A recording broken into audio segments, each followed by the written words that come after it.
வன்னி மகாராசா மருதைக்கு அம்பிகை மீனாட்சியவும் சுந்தரேஸ்வரரையும் தரிசிக்கப் போன வரலாறு. அந்த வன்னி மகாராசாங்கற்பட்டவர் குன்றக்குடிக்கு கிழக்கே ஈசானி மூலையிலே இருக்கிறது அந்த வன்னியஞ்சுரக்குடி. அந்த வன்னியஞ்சுரக்குடியிலிருந்து அவர் மதுராபுரிக்கு நீண்ட தூரமும் நெடும் பயணத்தை தொடர்ந்து மனதிலே ஆழமாக பதிந்து அவர் பயணத்தை தொடங்குகிறார். கல்லென்றும் முள்ளென்றும் பாராமல், வெயிலென்றும் மழையென்றும் பாராமல், ஒரே சிந்தனையோடு அம்பிகையை தரிசிக்கணும் என்று நினைத்து ஆவலோடு சின்ன வயதிலே அவர் பிறப்பிட்டு பயணத்தை தொடங்குகிறார். அப்படி தொடர்ந்து வருங்காலத்திலே இப்போ எந்த இடத்திலே மருத மரம் இருக்கிறதோ இந்த இடத்தில் வரும்போது பெரிய வனம். இந்த வனத்திலே வரும்போது அந்த குருதை வாயிலே முறைத்தள்ளி அந்த இடத்திலே வந்து நின்று விடுகிறது. அங்கனே அவர் சிறிது நேரம் இறங்கி குருதையை இழப்பார விட்டு மீண்டும் பயணத்தை தொடங்குவார். பயணத்தை தொடங்கினால் மதுராபுரியிலே அம்பிகையுடைய சன்னிதானத்திலே, அந்த அழகிய சொக்கநாதருடைய சன்னிதானத்திலே அந்த குருதை இருக்கிறது. அங்கே போய் நின்றவுடன் அங்கே அம்பிகை வணங்கி சிவபெருமானையும் வணங்கி தரிசனம் பெற்று அவர் மீண்டும் அவருடைய சொந்த ஊருக்கு திரும்புகிறார். அப்படி திரும்பி வரும்போது எந்த இடத்திலே குருதை முறைத்தள்ளி நின்றதோ அந்த இடத்திலே மீண்டும் அந்த குருதை நிற்கிறது. அங்கே அவர் சிறிது நேரம் நின்று இளப்பார விட்டு மீண்டும் பயணத்தை தொடங்கினால் அது வன்னியஞ்சுரக்குடியிலே நிற்கிறது.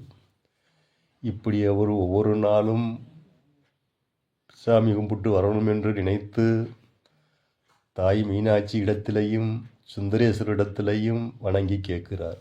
என்ன கேட்கிறார்? நான் வந்து உங்களை தினம் தினம் தரிசிக்க வேண்டும் தாயே மீனாட்சி சுந்தரேஸ்வரா. என்னுடைய உயிர் இருக்கு வரை உன்னை வந்து தரிசித்து போக வேண்டும் என்று என்னுடைய ஆசை. அதை நீங்கள் தாயே மீனாட்சி அதை நிறைவேற்றி தர வேண்டும். அப்படி என்று அவர் ஆவலோடு கேட்கிறார்.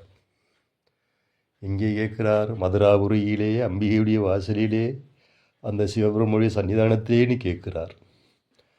அதுக்கு அவருக்கு ஒரு அசரீர் போல் வாக்கு கிடைக்கிறது. அப்பா மகனே, நீ தினம் தினம் வர வேண்டாம். வாரம் ஒரு கிழமை, வாரம் சுக்கிரவாரம், அதில் வெள்ளிக்கிழமை மட்டும் வந்து எங்களை தரிசித்து வந்தால் நீ ஒரு வாரமும் வந்து எங்களை தரிசித்ததற்கு சமமாக ஆகிவிடும். அப்படியென்று அவருக்கு ஒரு அசரீர் போல் வாக்கு கிடைக்கிறது. அதை கேட்டு மனம் மகிழ்ந்த அந்த சிற்றரசன் வன்னி மகாராசா மனமகிழ்ச்சியோடு திரும்பி மீண்டும் பயணத்தை தொடங்கி வருகிறார். இப்படி நீண்ட காலம் வந்து கொண்டிருக்கும் போது நீண்ட நாள் பயணத்தை தொடர்ந்து கொண்டே இருக்கிறார். அப்படி தொடர்ந்து கொண்டு இருக்கும்போது நல்ல அவருக்கு பிராயமான வயது வந்து விட்டது. அந்த பிராயமான வயது அவருக்கு வரும்போது அவருக்கு கொஞ்சம் கொஞ்சமாக மேலு வலி குருதையிலே வந்து பயணம் சென்று போவது மேலு வலி ஏற்படுகிறது. தாயே மீனாட்சி சுந்தரேஸ்வரா, என்னால் வந்து உங்களை பார்ப்பதற்கு இயலாது போல் மேல் வலிக்கிறதே. நான் என்ன செய்வேனப்பா பரம்பொருளே. உன்னுடைய திருவிளையாடல் எத்தனையோ பார்த்திருக்கோம். உன்னுடைய திருவிளையாடலுக்கு எல்லையே இல்லையே. இந்த அடியனுக்கு எனக்கு உங்களை வந்து தினம் தினம் தரிசித்து போவதற்கு எனக்கு நீந்தான் அருள் புரிய வேண்டும் என்று அவளோடு கேட்கின்றார். கேட்டுக்கொண்டே வருகிறார். ஒவ்வொரு நாளும் வருகிறார். இப்படி வரும் காலத்திலே ஒரு நாள் சமயம் அதில் அவருக்கு அதிகமான மேல்வலி ஏற்பட்டு விட்டது. குருதையிலேயே பயணம் சென்று வந்தது. வந்து புலம்புகிறார். அவர் சொந்த ஊரிலே வந்து வன்னியஞ்சூரக்குடியிலே அவருடைய வீட்டிலே இருந்து புலம்புகிறார்.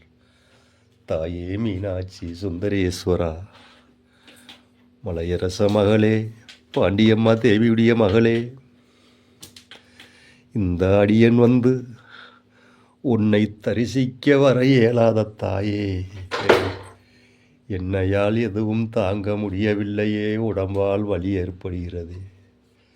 அப்பா பரம்பொருளே, உன்னுடைய திருவிளையாட்டல் விளையாட்டை நான் அறிய முடியுமா? இந்த அடியன் எனக்கு நீ ரொம்ப என்னையை சோதிக்காதப்பா, என்னால் தாங்க முடியவில்லையே என்று நினைத்து மனதிலே வேதனையோடு நினைத்து கண்ணீரை வடித்து அவர் நித்திரை கொண்டு உறங்குகிறார். அப்படி உறங்கும் வேளையிலே சிவபெருமான் வந்து பக்தனுடைய கனவிலே வந்து பதிவாய் உரைக்கல் விட்டார். ஏண்டா மகனே கவலை கொள்கிறாய்? நீ சின்ன வயதிலே எங்களை பார்க்க ஓடோடி வந்தாய். நீ வர முடியாத காலம் வரும்போது உன்னையை தேடி நாங்கள் வருவோமப்பா என்று அவருக்கு கனவிலே உரைக்கிறார். எப்படி சொல்லுகிறார்? எந்த இடத்திலே நீன் வாயிலே குருதை வாயிலே முறைத்தள்ளி அவுத்து கட்டி இழப்பாரி வருகிறாயோ, அந்த இடத்திலே இண்டஞ்செடிக்கிலே இருண்டதொரு வனத்துக்குள் நிற்குதடா மருதமரம். மருதமரத்து அடியிலே வைத்தண்டா 3 ஒரு அடையாளம். அதை நீ கண்டு எடுத்துட்டாயானால் மதுராபுரிக்கு நீ வர வேண்டாம்.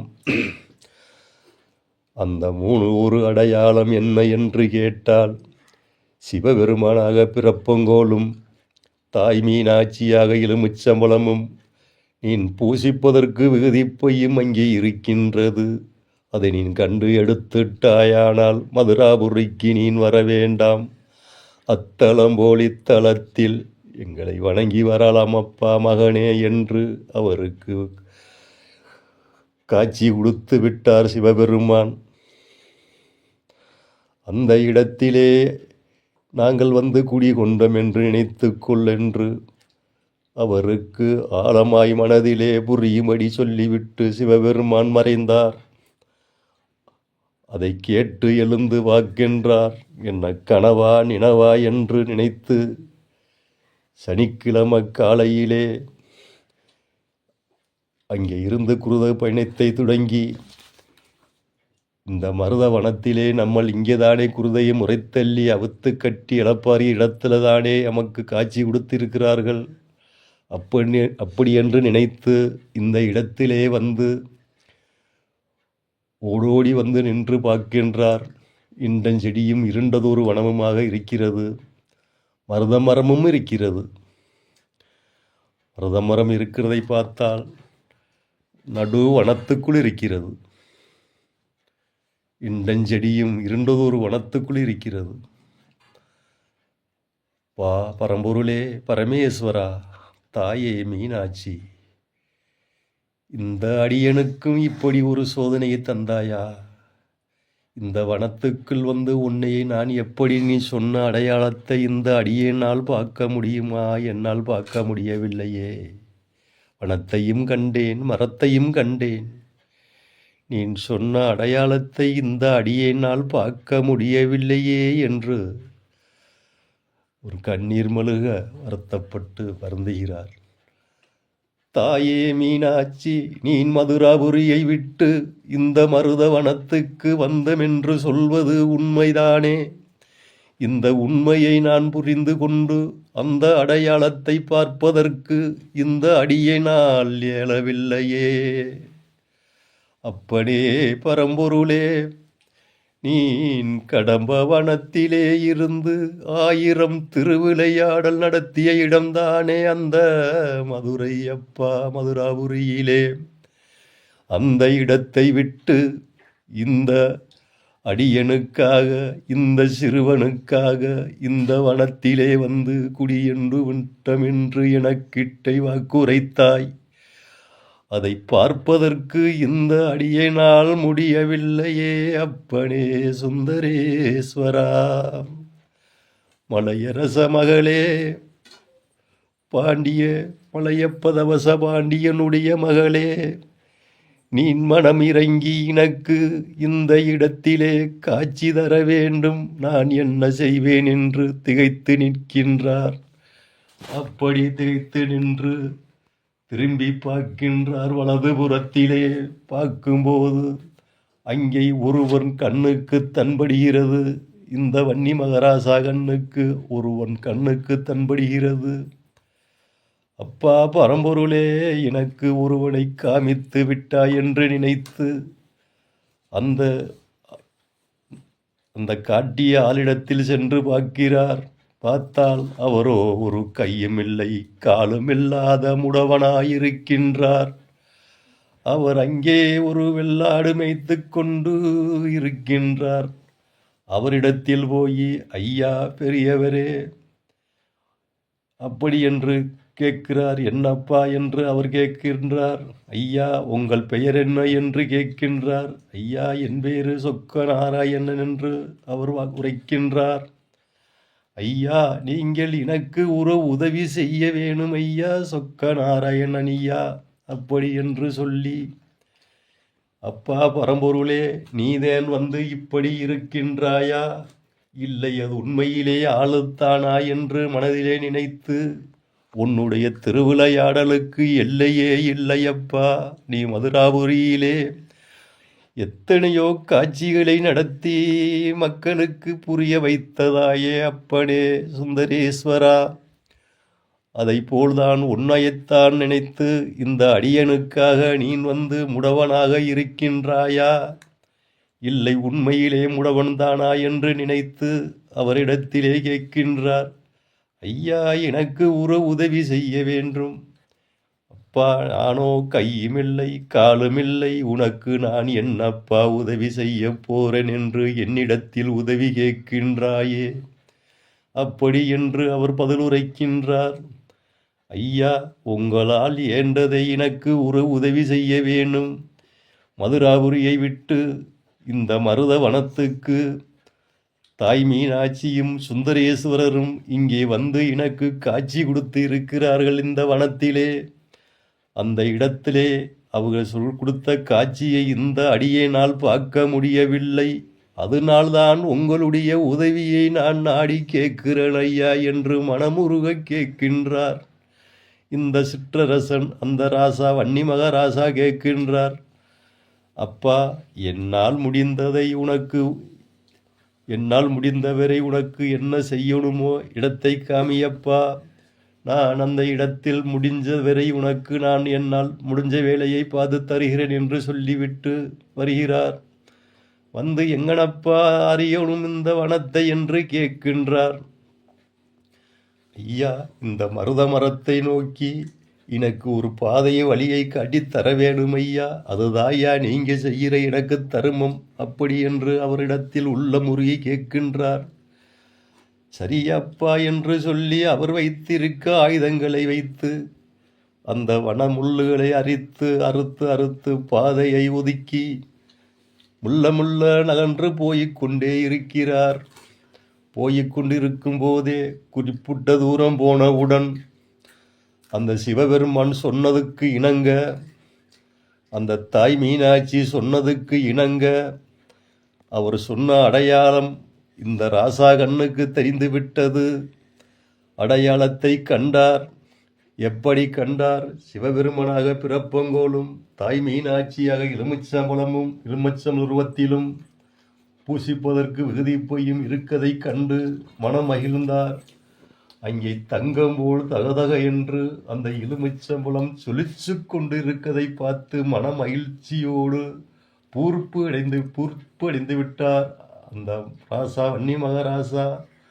தாயே மீனாட்சி நீ மதுராபுரியை விட்டு இந்த அடியனுக்கு இந்த வனத்தில் வந்து இருப்பதைக் கண்டேனே என்று நினைத்து கண்ணீரை வடித்து, சந்தோஷத்தோடு ஆனந்த கண்ணீரை வடித்து, உன்னையை கண்டேனத்தா இந்த வனத்திலே, அப்படே பரம்பொருளே நீ நடத்திய காட்சியைக் கண்டு எனக்கு நீ கண் திறந்து விட்டாயே. இந்த அடியன் பார்த்திட்டேனே, உங்களை பார்த்துட்டேனே என்று நினைத்து வருந்திவிட்டு, ஐயா பெரியவரே போதும் ஐயா வாங்கள் என்று சொன்னவுடன் அந்த சொக்க நாராயணன் கேட்கின்றார், என்னப்பா கண்டாய், போதும் என்று என்னை சொல்லுகிறாயே என்று கேட்க, நான் என்ன காங்கணுமோ கண்டுவிட்டையா வாங்கள் என்று அவர் பதில் உரைக்க, சரி என்று அவர் வருகிறார். அந்த முடவனாகப்பட்ட சொக்க நாராயணன் வருகிறார். வந்தவுடன் அவர் வேலை பார்த்ததுக்கு இணங்க அவருக்கு ஊதியமாக கொடுப்பதற்கு இவர் கையில் இருக்கும் விகுதியவும் திருநீரை எடுத்து அவர் கையில் இருக்கும் பொருளையும் அவருக்கு ஊதியமாக கொடுப்பதற்கு இவர் போகிறார். அந்த முடவனாகப்பட்டவர் கையை நீட்டி வாங்க வருகிறார். அங்கே வரும்போது ஒரு பெரிய காட்சியே நடக்கிறது. என்ன காட்சி என்று பார்த்தால், ஒரு தாயின் வகுத்திலே மறுபிறவியாய் பிறந்தது போல் அந்த சொக்க நாராயணனுக்கு குஷ்டம் நீங்கிவிட்டது. குஷ்டம் நீங்கி அந்த திருப்பணி அந்த வேலையை பார்த்து கொடுத்ததுக்கு இணங்க தாய் மீனாட்சியும் அந்த சுந்தரேஸ்வரரும் அவருக்கு அந்த குஷ்டத்தை நீக்கி எப்பவும் அவன் காலத்தில் பிறந்து ஒரு தாயின் வகத்திலே பிறந்தது போல் அவருக்கு ரொம்ப சந்தோஷப்பட்டு விட்டான் அந்த சொக்க நாராயணன். அப்படி சந்தோஷப்பட்டு, அப்பா பரம்பொருளே நீந்தாப்பா, தாய் மீனாட்சியே நீதானாப்பா என்று அந்த வன்னி மகாராசா காலிலே விழுந்து வணங்குகிறார். அதுக்கு அந்த வன்னி மகாராசா சொல்லுகிற பதிலை பார்த்தால், அப்பா ஐயா, இந்த காட்சியை உங்களுக்கு கொடுத்தது தானல்லையா, உங்களுக்கு கொடுத்தது தானல்லையா, நான் இல்லையா. உங்களுக்கு இந்த காட்சியை கொடுத்தது என் தாய் மீனாட்சியும் சுந்தரேஸ்வரரும் மதுராபுரியை விட்டு இங்கே வந்து குடிகொண்டதற்கு சாட்சியாகத்தான் உங்களுக்கு இந்த காட்சியை, அற்புதமான காட்சியை கொடுத்திருக்கிறார்கள். அதை நினைத்து கொண்டு இதை வாங்கிக் கொள்ளுங்களையா இந்த ஊதியத்தை. நான் எந்த மீனாட்சியவும் சுந்தரேஸ்வரனைப்பா கண்டேன், எல்லாம் எனக்கு நீதானப்பா என்று அவர் பதில் உரைக்கிறார். அதுக்கு அவர் சொல்லுகிறார், இந்த சிற்றரசன் இந்த ராசா, நானும் ஒரு தாயின் வகுத்திலே பிறந்தேன், நானும் ஒரு நாள் மரணிப்பது நிச்சயமப்பா, என்னிடத்தில் எதுவும் இல்லை, நான் ஒரு அடியன், அந்த சிவபெருமானுக்கு நான் ஒரு தொண்டு செய்யும் அடியன் தான் அப்பா, என்னிடத்தில் பெரிய வார்த்தையை கூற வேண்டாம் என்று பெருமிதமில்லாமை சொல்லிக் கொள்கிறார். நீ இதை வாங்கவில்லை என்றால் என் தாயை வணங்கி நான் வருவதற்கு நீதி அழிந்து விடும் என்று சொல்ல, அதை கேட்டு அப்படி என்று நான் வாங்கிக் கொள்கிறேன் என்று சொல்லி அவரும் வாங்கிக் கொள்கிறார். இவரும் கொடுத்து விட்டார். அந்த திருநீரையும் அவர் கையில் இருக்கும் பொருளையும் ஊதியமாக கொடுக்கிறார். அதை வாங்கி கொண்டு நல்ல விதமாக என்ன செய்யணும் என்று எனக்கு வாக்குரைங்கள் என்று சொல்ல, எனக்கு ஒன்றும் நீ செய்ய வேண்டாப்பா, தாய் மீனாட்சி குடிகொண்ட இடத்திலே இருக்கும் இந்த வனத்தை ஒன்னால் என்றபடி கொஞ்சம் கொஞ்சமாக இதை சுத்தப்படுத்தி தந்தால் எனக்கு போதும் என்று அவர் உரைத்தார், வாக்குரைத்தார். அப்படியே செய்வன் என்று சொல்லிவிட்டார். அப்படி சொல்லியிருக்கும் காலத்திலே அம்பிகை இங்கே பிறப்பிட்டு வருவதற்கு முன்பாகவே பாண்டிய மன்னன் தான் அம்பிகை மீனாட்சியுடைய தகப்பன். அவரிடத்திலே சொல்லுகிறது, வேள்வியிலே பிறந்து வெற்றி கொடி நாட்டி வந்த தாய் மீனாட்சி என்ன சொல்லுகிறார் என்றால், பாண்டியம்மா தேவியுடைய மகள் மீனாட்சி என்ன சொல்றது என்று கேட்டால், நான் பத்தனுக்காக கீழ் நாடு சென்று வரப்போறனப்பா என்று உரைக்கிறது. அப்பனிடத்திலே, என்னையை விட்டு செல்ல போயிராயா தாயே என்று அவர் மனதிலே வருத்தத்தோடு போய் மகளிடத்தில் ஒன்றும் சொல்லாமல் அந்த கடம்ப வனத்திலே மதுராபுரியிலே சிவபெருமானுடைய சன்னிதானத்திலே போய் விழுந்து வணங்குகிறான் பாண்டிய மன்னன். அங்கே சிவபெருமான் பிரசனமாகி, என்னப்பா பாண்டியா மன்னா என்று கேட்கிறார். என்னுடைய பிள்ளை கீழ்நாடு சென்று வரப்போறோம் என்று சொல்லுகிறதே, என்னையை விட்டு சென்றோம் என்று சொல்லுகிறதே, நான் போய் எப்படி என்னுடைய மகளை போய் அங்கே பார்க்க போகிறேன் அப்படி என்று வருத்தமாக சொல்லுகிறார். நீங்கள் ஒன்றும் வருத்தப்பட வேண்டாம், அதை நான் பார்த்துக் கொள்கிறேன் என்று பரம்பொருள் சொல்லுகிறார்கள். சொல்லிவிட்டு உங்களுக்கு வேற எதுவும் இருந்தால் சொல்லுங்கள், அதை செய்து தருகிறேன் என்று சொல்லுகிறார் பரம்பொருள். இந்த மதுராபுரியிலே எப்படி கட்டமைத்து வைத்திருந்தீங்களோ, ஆத்தாளுக்கு காவல் புரியும்படி எப்படி இங்கே வைச்சிருக்கிறீர்களோ, இதே போல் என் மகள் எங்கே இருந்தாலும் எந்த இடத்தில் இருந்தாலும் முன்னால் நின்று காவல் புரியும்படி நீங்கள் ஆணையிட்டு எனக்கு தர வேணும் என்று கேட்கிறார். சொல்லு யாரப்பா என்று கேட்கிறார். அந்த கருப்பு தெய்வத்தையும் அந்த வீரபத்திரனையும் அங்கே முன்னாலே இருந்து காவல் செய்யும்படி நீங்கள் தான் எனக்கு உத்தரவு வாங்கித்தர வேண்டும் என்று கேட்கிறார் பரம்பொருளிடத்திலே பாண்டிய மன்னன். அதுக்கு இணங்க அங்கே மதுராபுரியிலே அங்கே பெரிய கருப்பு தெய்வம் என்றுதான் அதுக்கு பெயர். அங்கே அகோர வீரபத்திரனும் அக்கினி வீரபத்திரனும் கம்பத்தடி மண்டகத்துக்கு முன்னாலே காவல் புரிந்து கொண்டு இருக்கதை பார்க்கலாம். அங்கே கருப்பு தெய்வமாக இருந்து காவல் உரிவதையும் பார்க்கலாம்.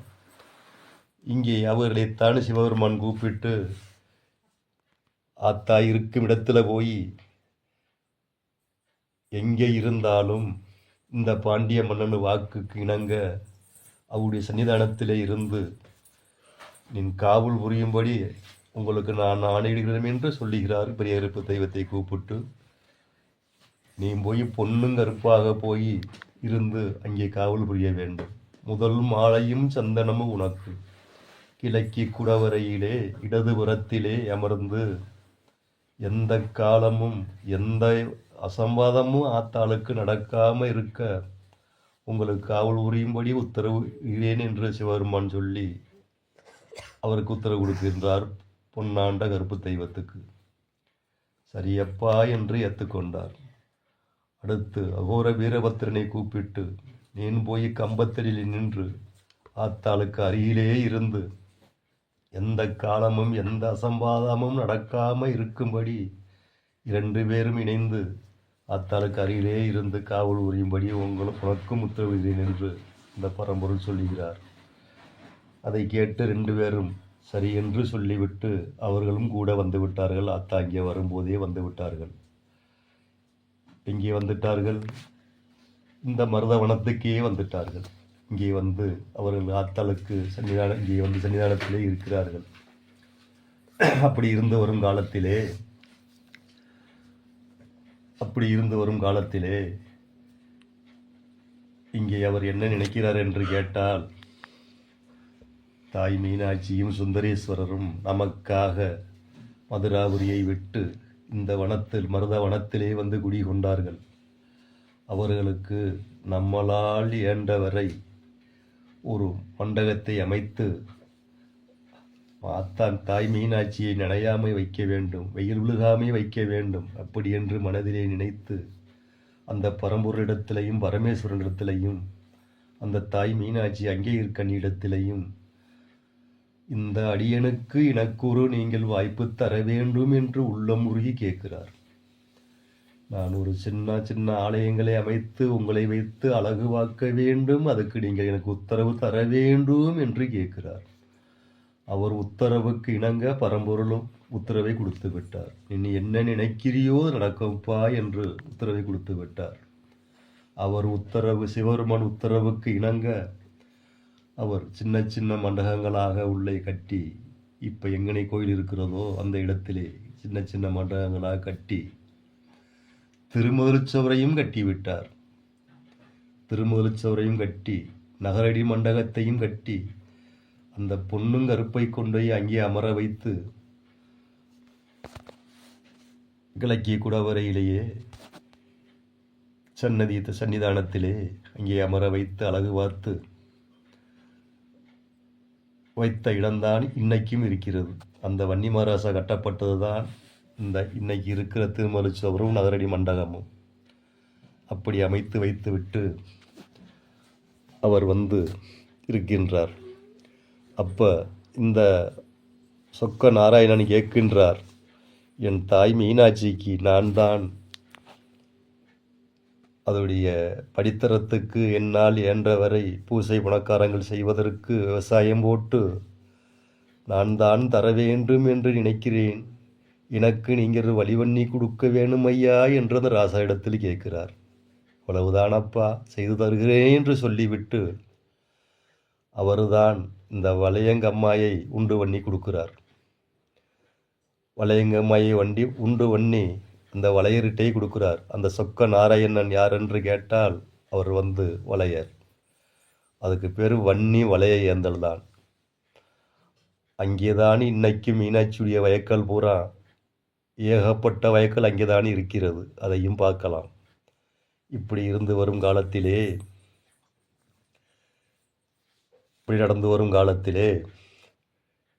காலம் கடந்து வந்து விட்டது. அவருக்கு, அந்த ராசாவுக்கு இங்கேயும் வர முடியாத ஒரு சூழ்நிலை ஏற்படுகிறது. இந்த மருதவனத்திலும் அம்பிகை மீனாட்சியை தரிசனம் பண்ணுவதற்கு இயலாத நிலை, வயசு வந்துக்கிட்டே இருக்கிறது. இங்கேயும் குருதையிலே பயணம் கொண்டு தரிசனம் பண்ண முடியாத நிலை வந்தவுடன் மீண்டும் நொந்து கொண்டு இருக்கிறார். தாயே மீனாட்சி, சிவபெருமானே, சுந்தரேஸ்வரா, நான் என்ன செய்வேன்? இந்த அடியனால் இங்கேயும் உங்களை தரிசிக்க என்னால் இயலவில்லையே அப்பா சுந்தரேஸ்வரா. இந்த அடியன் நான் என்ன செய்வேன் என்று திகைத்து புலம்புகிறார். அவர் புலப்பத்தை கேட்டு அந்த பரம்பொருள் மீண்டும் அவரிடத்தில் காட்சி கொடுக்கிறார். என்ன கொடுக்கிறார்? பா மகனே, நீ வருத்தம் கொள்ள வேண்டாம். உன்னுடைய உன் சொந்த ஊருக்கே நான் வருகிறேன். உன் வீட்டுக்கு அருகிலே இருப்பேன். எட்டி பார்த்த சன்னதியும் ஏறிட்டு பார்த்த வீடுமாக அமைத்து தரும்படி உன்னிடத்தில் நான் குடிகொள்வேன் என்று சொல்லி ஒரு இடத்தை அங்கே காமித்து விட்டார். அதுக்கு இணங்க மனமகிழ்ச்சியோடு அங்கேயும் அவரால் முடிந்தவரை கற்களை வைத்து மண்டபங்களை கட்டி அங்கேயும் பூசை உணக்காரங்களை செய்து வந்தார் அந்த ராசா. தள்ளாத வயது விட்டது. சன்னிதானத்திலே அவரால் மணிகூட அடிக்க முடியாத காலம் அவருக்கு விட்டது. அப்பனே பரம்பொருளே, தாயே மீனாட்சி சுந்தரேஸ்வரா, உன்னுடைய சன்னிதானத்தில் கூட என்னால் பூசை செய்ய முடியவில்லையேப்பா, நான் என்ன செய்வேன் என்று கண்ணீர் வடிக்கிறார். அந்த கண்ணீருக்கு இணங்க அந்த பரம்பொருள் அவருடைய இடத்திலே கூறுகிறார். அப்பா, நீ ஒன்றும் கவலை கொள்ள வேண்டாம். எட்டி பார்த்த சன்னதியும் எருட்டு பார்த்த வீடுமத்தனை வைத்திருக்கிறாய். நீ வீட்டிலே இருந்து அடியிடாம் அணியை நான் ஏற்றுக்கொள்ளுவேன் என்று அவரிடத்தில் வாக்குரைக்கிறார் பரம்பொருள், அந்த பரமேஸ்வரன். அதை கேட்டு மனமகிழ்ந்து மணியை வீட்டில் இருந்து அடித்து அவருடைய காலத்தை பிடித்து கொண்டு வருகிறார். அப்படி இருந்து வரும் காலத்திலே அவர் மதுராபுரிக்கு சாமி மூட போன காலம் சின்ன வயது அந்த ராசா. மத்தாய் மீனாட்சி அங்கே சின்ன பிள்ளையாவே காட்சி கொடுத்திருக்கிறது. அதை விட்டு இந்த மருத வனத்துக்கு வரும்போது அவருக்கு நல்ல பிராயம். யாருக்கு? அந்த சிற்றரசன் அந்த வன்னிமராசாவுக்கு. இங்கே தாய் மீனாட்சி கன்னி பெண்ணாகவே காட்சி கொடுத்திருக்கிறார்கள். இந்த இடத்தை விட்டு அவர் சொந்த ஊர் வன்னியஞ்சுரகுடிக்கு போகும்போது அவருக்கு தள்ளாத வயது ஆகிவிட்டது.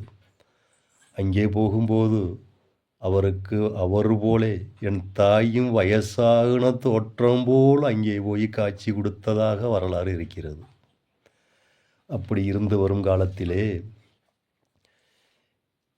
அந்த வாயிலே குருதை முறைத்தல்லே அவுத்து கட்டி இழப்பாரிய இடம்தான் முறையூர் என்று, அந்த குருதை முறைத்தல் நின்றுச்சு, அந்த இடம்தான் முறையூர் என்று பெயர் இருக்கதாக வரலாறு சொல்லுகிறார்கள்.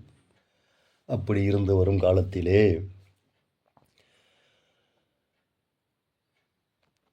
அதுக்கு முன்னால் அந்த ஊர் எங்கே இருந்தது என்று பார்த்தால்,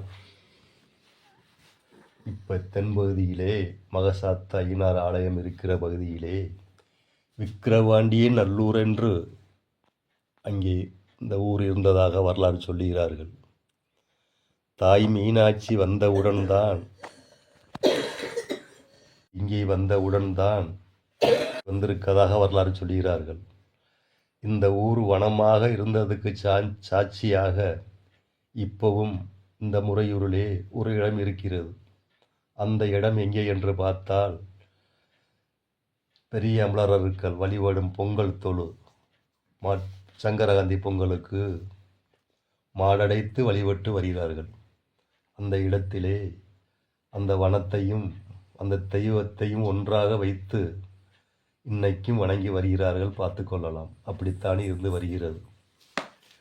அப்படி இருந்து வரும் காலத்திலே கருணாக்குடி புதுவையில் இருந்து நகரத்தார் பழனியப்ப செட்டியார் வகையில் இருந்து அம்பிகை மீனாட்சியுடைய சன்னிதானத்தை தேடி வருகிறார்கள். இங்கே வந்து அவர்களும் வசித்து வருகிறார்கள். பழனியப்ப செட்டியார் மயன்தான் ராமன் செட்டியார். இங்கே வந்திருந்து குடியேறி வந்தவுடன் அவர் வெளிநாட்டு பயணத்தை தொடங்கி சம்பாதிக்க போகணும் என்று நினைக்கிறார் ராமன் செட்டியார். அப்படி நினைச்சு போகும்போது தாய் மீனாட்சியும் ஒன்றாக போனது போல் சொல்லலாம். அவர் வெளிநாட்டு பயணத்தை தொடங்கி பொன்னையும் பொருளையும் கை நிறைய சம்பாதித்து அவர் சொந்த ஊரான கருணாக்குடி புதுவேலுக்கு போக அவர் நினைக்கவில்லை. அவர் சம்பாதித்து என்ன நினைக்கிறார்? நம்ம தாய் மீனாட்சிக்கு நம்மள் ஒரு ஆலயத்தை அழகாக உண்டு பண்ணி பார்க்கணும் என்று நினைத்து ஆவலோடு இருக்கிறார். யாரிடத்தில் சொல்வது, எப்படி கேட்கிறது என்று தெரியாமல் இருக்கிறார். அப்படி இருந்து வரும் காலத்திலே அங்கே முறையூர் கிராமத்திலே கிராம தெய்வங்களை அழைத்து கொண்டிருக்கிறார்கள். அந்த பொன்னாண்ட கருப்பு தெய்வத்தை அழைத்து கொண்டு கிராம தேவைக்காக அழைத்து கொண்டிருக்கிறார்கள் கிராம மக்கள். அந்த பொன்னாண்ட கருப்பு தெய்வம் கிராமத்துக்கு வேண்டிய வார்த்தையை சொல்லிவிட்டு என்ன சொல்லுதென்று பார்த்தால், அப்பா, ஆத்தா வாசலை கட்டணும் நினைத்து கொண்டிருக்கும் ஏழை எந்திரிச்சு வாப்பா என்று அந்த தெய்வம் கூறுகிறது.